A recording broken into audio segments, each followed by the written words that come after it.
Assalamualaikum warahmatullahi wabarakatuh. Selamat bergabung di perkuliahan online Matematika Bisnis 1 bersama saya, Nofri Erwina. Pada kesempatan ini, kita akan membahas mengenai distribusi peluang dan statistik. Di video bagian pertama ini, materi yang akan dibahas adalah peubah acak. Peubah acak adalah aturan yang mengaitkan semua titik sampel dari suatu eksperimen ke bilangan real.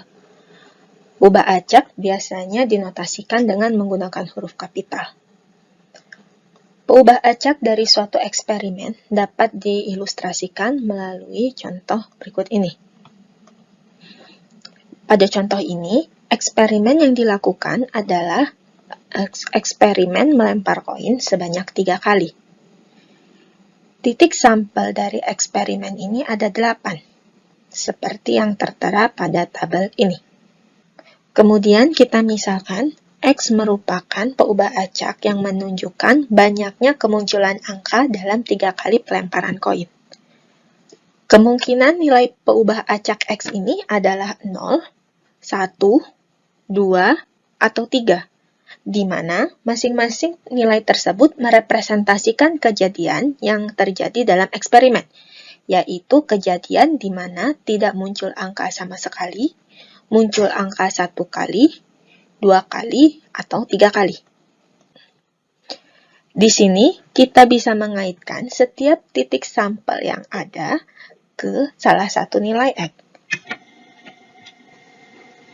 Jadi di sini, titik sampel AAA menunjukkan kejadian angka muncul sebanyak 3 kali, maka nilai X-nya 3. Kemudian, kejadian yang ini menunjukkan angka muncul 2 kali dari 3 kali pelemparan, maka nilai X-nya adalah 2. Demikian seterusnya.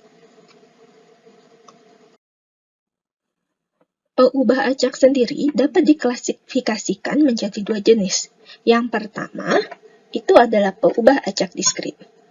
Peubah acak diskrit ini dibagi lagi menjadi 2 kategori, di mana peubah acak diskrit berhingga, artinya peubah acak ini memiliki nilai yang berhingga. Contohnya adalah seperti yang sebelumnya, pelemparan koin yang sebelumnya. Kemudian ada juga peubah acak diskrit yang tak berhingga. Peubah acak diskrit tak berhingga ini dapat ditemukan pada contoh pelemparan koin, di mana peubah acak X menunjukkan banyaknya pelemparan koin sehingga muncul angka. Jadi nilai peubah acak ini bisa 1, 2, 3, dan seterusnya, bergantung pada lemparan keberapa angka yang muncul. Ya, titik sampel dan nilai peubah acak yang terkait bisa dilihat di sini. Jadi di sini nilai peubah acaknya tidak hanya 4, tapi masih bisa terus berlanjut, bergantung sampai berapa kali angka baru muncul. Jenis peubah acak yang kedua adalah peubah acak kontinu. Nilai peubah acak ini disajikan dalam suatu rentang interval tertentu.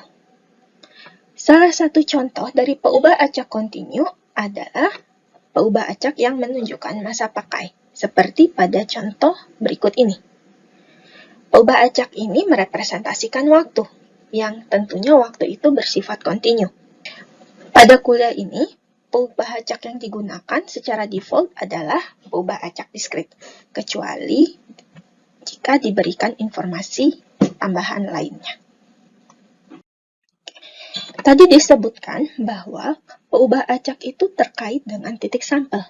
Berarti, kita bisa membangun distribusi peluang untuk peubah acak yang terkait.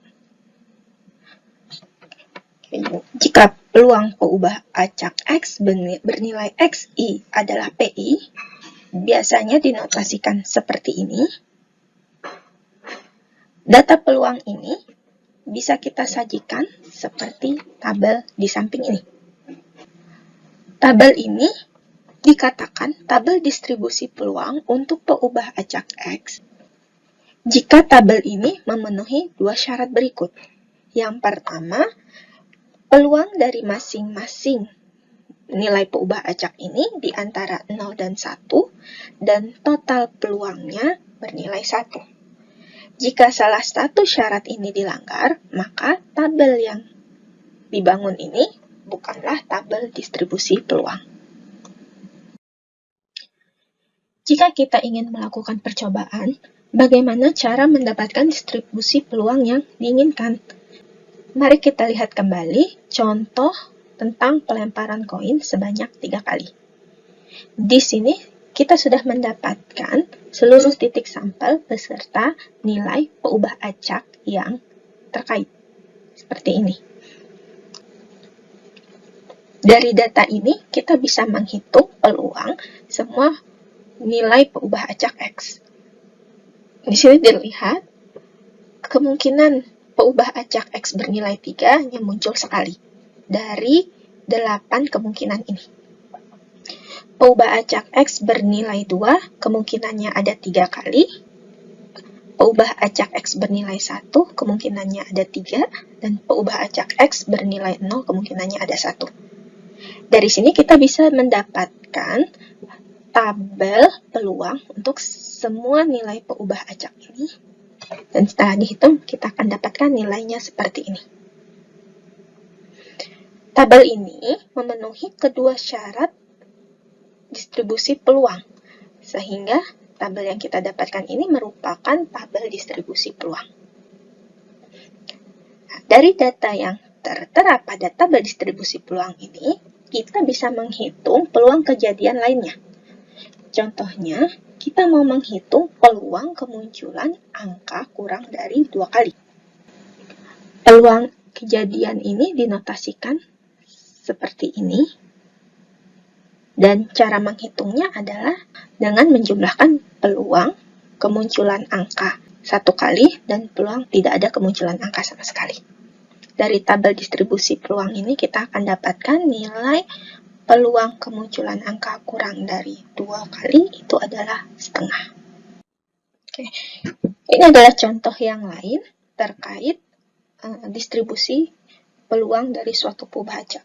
Ya, jadi di sini dicontohkan ada suatu restoran cepat saji yang melakukan pengamatan mengenai berapa banyak pelanggan yang memanfaatkan layanan drive-thru. Nah, pengamatannya dilakukan dengan cara mengambil data banyaknya mobil yang mengantri di pos layanan tersebut setiap interval 2 menit dari pukul 12 sampai 14 di hari Rabu. Jadi hanya 1 hari pengambilan data tersebut. Nah, hasil pengamatannya disajikan dalam bentuk tabel seperti berikut. Oke, kemudian dari sini diminta adalah bagaimana distribusi peluang dari peubah acak X, di mana X-nya menunjukkan banyaknya antrian mobil di setiap interval 2 menit. Kemudian, berapa peluang mobil yang mengantri? Paling banyak 2 mobil, dan berapa peluang mobil yang mengantri? Antara 4 sampai 6 mobil pada periode pengamatan ini. Oke, jadi dari soal tadi kita dapatkan ini data hasil pengamatan antrian mobil. Dari data ini bisa kita lihat bahwa banyaknya pengambilan data ada 60 kali. Oke, kemudian kita misalkan X merupakan peubah acak yang menunjukkan banyaknya mobil yang mengantri setiap interval 2 menit tadi. Jadi kalau dari tabel ini kita bisa dapatkan nilai X adalah 0, 1, 2, sampai 8. Oke, dari sini kita bisa hitung peluang dari masing-masing nilai peubah acak. Seperti ini. Jadi peluang ketika X sama dengan 0, frekuensi terjadinya 2 kali dari 60 kali pengamatan. Jadi didapat peluangnya adalah 2/60 atau 0,03. Peluang X sama dengan 1. Dari data kita lihat frekuensi terjadinya 9 kali dari 60 kali pengamatan. Jadi peluangnya 9/60, 0,15. Demikian seterusnya. Dari sini kita akan dapatkan tabel distribusi peluang untuk peubah acak X sebagai berikut. Nah, setelah didapatkan tabel distribusi peluang ini, kita bisa menjawab pertanyaan yang selanjutnya, yaitu peluang mobil mengantri paling banyak 2 mobil. Notasinya seperti ini, yaitu peluangnya ya nggak lain adalah peluang ketika antrian mobilnya tidak ada, dan peluang antrian mobilnya sama dengan 1, dan peluang antrian mobilnya sama dengan 2. Jadi ini dijumlahkan semua, dari data tabel distribusi peluang kita dapatkan nilainya 0,45. Kemudian ini peluang yang satu lagi, ya, peluang mobil mengantri antara 4-6 mobil. Notasinya seperti ini. Nilainya bisa kita dapatkan dengan menjumlahkan peluang X sama dengan 4, jadi antrian mobilnya ada 4, peluang X sama dengan 5, dan peluang X sama dengan 6. Dari tabel distribusi peluang ini kita dapatkan hasil penjumlahan dari peluang ini adalah 0,3. Distribusi peluang dari suatu peubah acak dapat disajikan dalam bentuk histogram. Jadi misalkan di sini kita punya tabel distribusi peluang dari peubah acak X seperti ini. Histogram dari tabel distribusi peluang ini dapat dilihat pada gambar yang di tengah ini.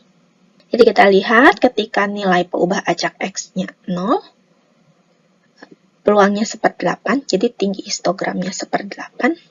Kemudian ketika X sama dengan 1, di sini peluangnya 3/8, ya tinggi histogramnya ini 3/8, dan seterusnya.